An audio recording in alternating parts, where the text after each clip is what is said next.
Good afternoon. Welcome back. Sean here, Mountains Garage. It's a beautiful sunny Sunday, and I'm spending a couple hours working on my 317 cylinder heads for my 6-liter LS turbo project. If you've been following along, and I hope you have, I took a pair of 862 heads apart and was able to just clean them up, lap the valves, put new seals, and reassemble them. But I decided just to put them back together stock and not use them with my packed 1218 valve springs that I'm going to run on the 6-liter. And to go ahead and redo a set of 317s because the 862s had a notch, which would make my LS9 cylinder head gaskets leak water.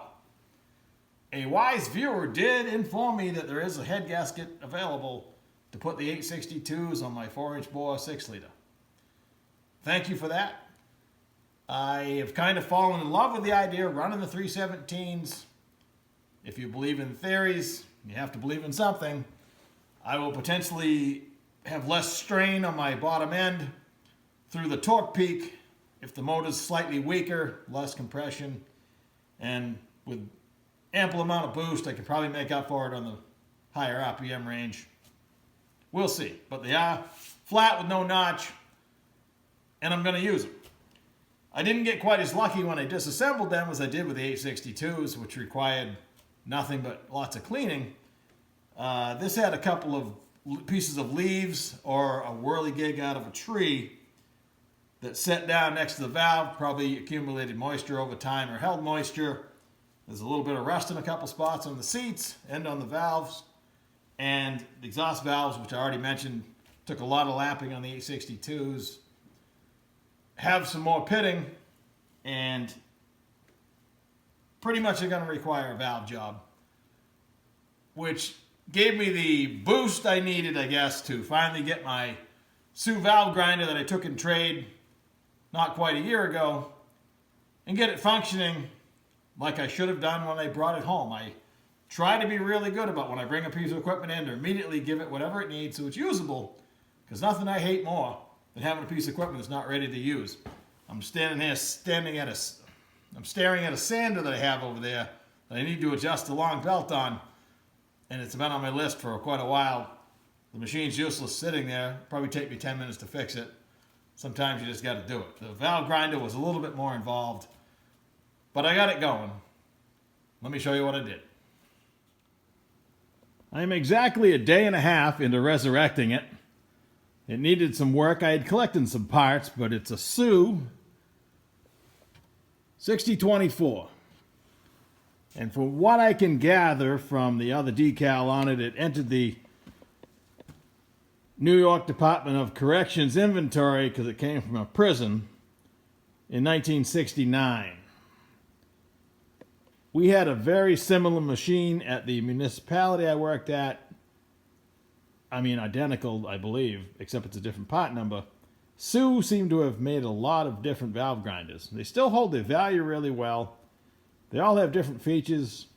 This one is nice, functioning. The belt setup drove me nuts. That's what took me so long, but let me recap what I've done so far. First thing I did, like I normally do, is I bought myself a manual.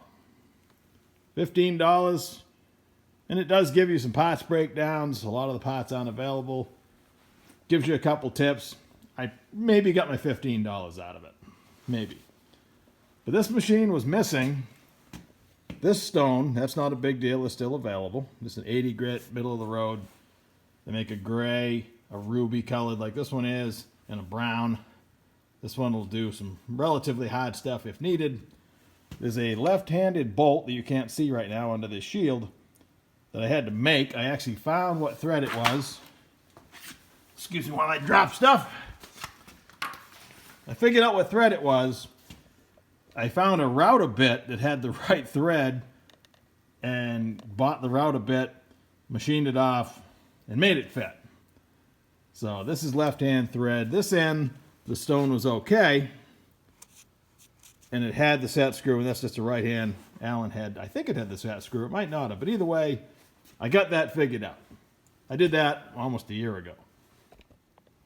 Underneath for the coolant or the oil that goes over the valve while you're grinding it, there should be a slide-in tray that slides in and out right here. And when you move that knob, you can lift the whole pump up, slide it in and out to service it. Well, I was going to make one, and then I got looking around, and I found a cake pan I had that actually fits inside this cavity pretty well. This machine isn't that heavy, so I just pick it up, slid it in there, full of oil, set it back down, lowered the pump into it, and that part was fine. I've ordered the correct flexible hose, or a flexible hose, for the oiler itself, because it needs to swing on this side too. There's a trough to drain it back on this side when you're working on this stone.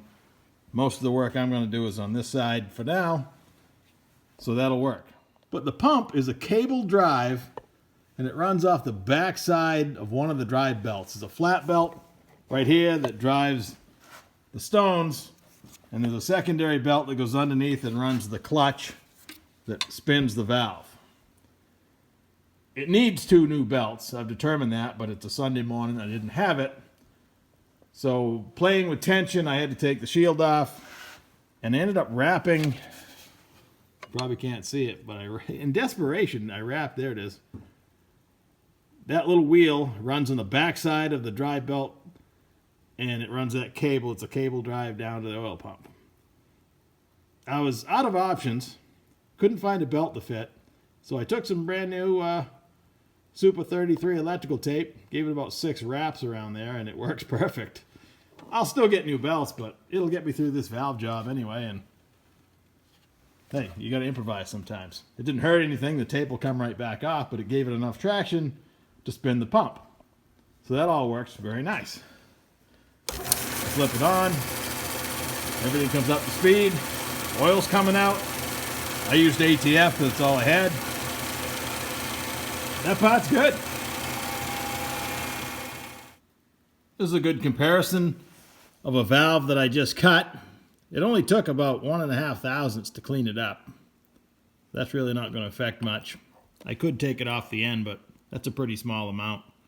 And if the seats clean up just as nice, I may or may not. This is one I haven't done yet, and you can see it's got some pitting on it. And a couple things you need to know and you need to figure out when you're doing a valve job. I didn't, other than going to the GM service manual, which I could find online, you need to determine what angle the valve is. So a good way to do that, it's probably 45. If you put 2 of them next to each other and they made up, I'm just holding them like that, but you get the idea. And they end up straight again, well, it's probably 45. A lot of valves are cut at 44 degrees, and the seats are cut at 45, and that interference makes a smaller contact patch, but a lot of them are done like that. A lot of them are just done 45 degree on the seat, 45 on the valve. So I just took the first valve, and just by eyeball, it looked like 45, and then when I started cleaning it, it clearly was cut at 45, so I'm going to cut the valves at 45 degrees. And then we hop back in the Wayback Machine. I don't know how old the seat grinder is. Maybe it's the same vintage as the valve grinder. I don't know. I know this picture's definitely vintage, but it gives you some good tips. And I do have the seat dresser, which it's showing in this picture.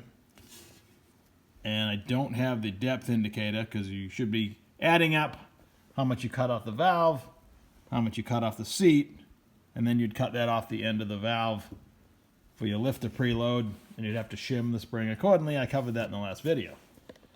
So I did buy some new stones that I haven't even touched yet, and it came with a bunch of old ones.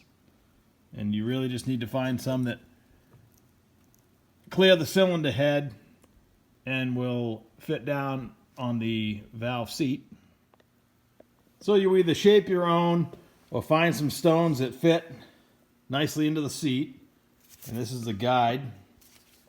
Fits into your valve guide, your pilot.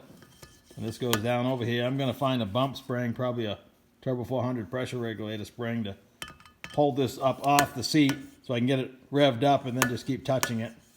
I prefer that than trying to hold it, but old school, they just held it. And you can have a couple set up. Yeah, I have 2 pilots too, so it should go pretty fast. And this is a seat dressing machine. we could actually dress the seat to the degree you want it. This will be 45, so that should go pretty smooth. I'll let you know.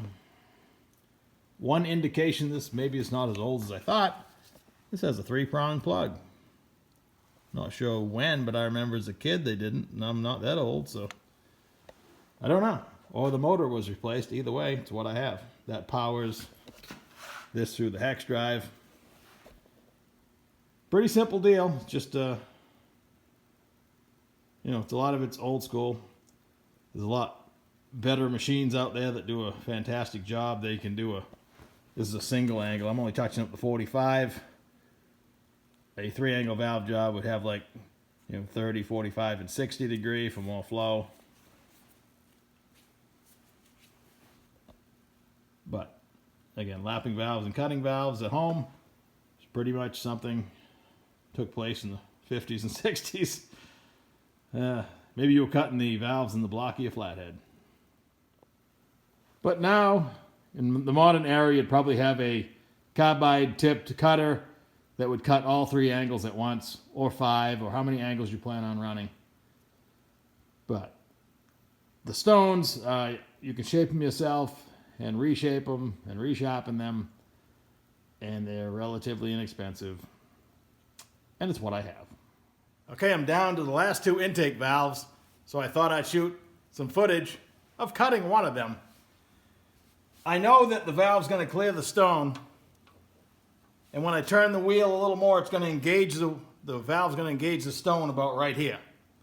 So I've scienced that all out. Once you get set up, obviously the exhaust valve setup was a little different, but once you get going on all the intakes, I know exactly what's going to happen.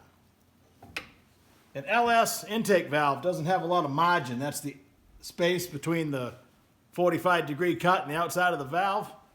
It's just the way they are. The exhaust valve has a normal margin, and I'll show it to you, but the intakes run really close to the edge. I'm going to take minimal metal away. So that's not going to improve that situation. It's just the way they run. So I'm going to turn it on, let it come up to speed, let the oil start coming out, cut the valve. Here we go.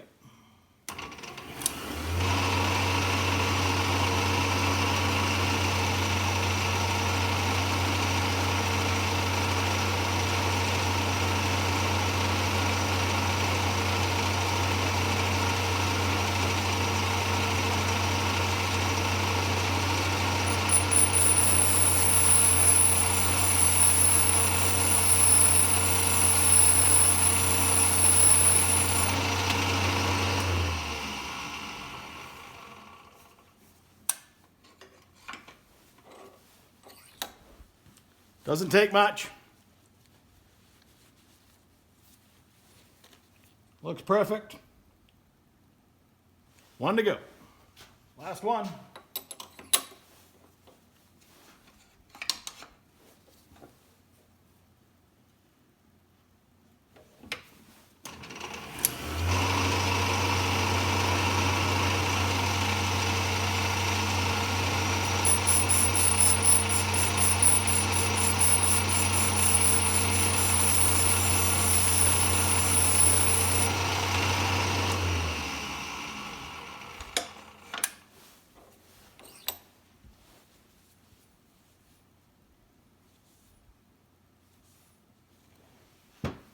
Good to go. All right, that was a success. I'm glad these 317 heads inspired me to get this thing going. I hate equipment that doesn't do anything. It needs work. This thing's ready to run. Pretty much, I still need to make an aluminum handle for the knob, or knob for the handle. Depends on how you want to look at it. A attachment bolts right in here, this rig here, and I found a diamond cutter. You can buy this for about 150 bucks, but I found a whole box of old Sioux parts on eBay for 20 bucks. And I was able to just, while we're shooting the video here, piece this thing together and dress my wheel while it was brand new, because it certainly cut better afterwards. The last step, I need to cut the end of the valves where the rocker arm touches. I just need to bend myself a different line, and that's what this attachment's for. Same thing, you have I know I took off about 1.5 thousandths, so I'll remove 1.5 thousandths from every valve. It just moves it back and forth. across the stone right there. It's kind of dark, but there's a stone in there. And that'll finish the valve job. This is the difference in margin I was talking about. You can see how the exhaust valve is normal because it sees a lot of heat. It needs a lot of margin so you don't burn the valve. I guess the intake valves, they just don't care because there's some there, but it's very small. But that's just how the other ones is. Every one I've ever seen is the same way. Just how they're made. Despite appearing super safe with its 3-prong cord, this baby pops a ground fault breaker like it's its job. I found the same thing on an old brake lathe that had a variable speed on it. This has, I assume, a variable trigger. It instantly pops a ground fault, but I installed one outlet with no ground fault just for something like this. That and a pair of heavy gloves. Hey, I was safe. So to dress the stone, you put the driver and rig in there. Pray for your dear life, and this just pushes down past. You adjust this end to obviously take more out, but you can set it to different angles. But it's so simple, you have to figure out how it works with this little spiral thing that adjusts the height. No instructions, but it's pretty intuitive. The seats came out, look at them sparkling. I just barely touched them first with a gray stone. I mean, just a couple hits. And then I finished up with the pink ones. Seemed to give a nice finish. And I took off almost nothing. I just touched it a couple times. Once I got used to the fire spitting out of that. Whew.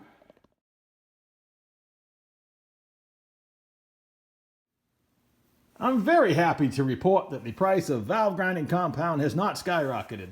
This is a much bigger tube. It was still only $5.50 or 60 cents. Delivered the other day. Speaking of delivered the other day, Friday morning, I put the valve seals that I had, were actually came from eBay, probably Chinese, but they were nice quality. $12.95 delivered, and I put them in the 862 heads with the stock valve swing. So that's a stock set of heads ready to go on something. I called my local auto supply place that delivers to me, and Molly had a set of valve stem seals, and it was about $24. So I ordered them. It showed up and it was only 8. I didn't read the ad right, but for $28, Felpro has 16 of them. Interesting, the only brand that separates intake and exhaust seems to be Felpro. These are the high performance ones, and these are allegedly ready to see more heat than the intake apparently, but they separate them. The other ones, these just came in a bag with 12. The Molly ones didn't say intake or exhaust. Felpro does. Very interesting. So now I will clean the heads for real. All I did was run them whole, strip them, wipe off the seats, and go ahead and cut the seats.